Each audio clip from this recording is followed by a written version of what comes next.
El primer que hem de fer és anar a la configuració i mostra tota la configuració. Un cop allà, anirem a reenviament i pop i map. Haurem d'afegir la direcció .cat on volem redirigir el correu. Aleshores, se'ns obrirà una finestra per confirmar que aquesta és la direcció que volem utilitzar.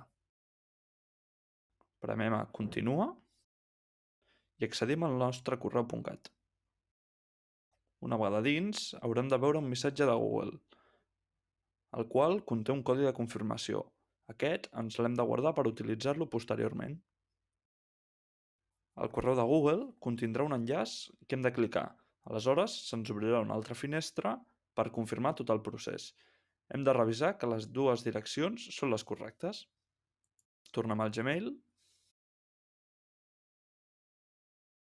i hem de verificar la direcció .cat que volem utilitzar. Això ho farem amb el codi de confirmació que hem rebut al correu anteriorment.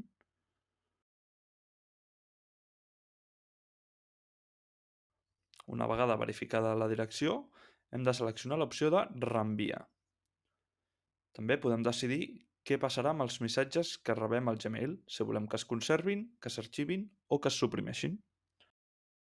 És molt important que al final de tot el procés desem els canvis.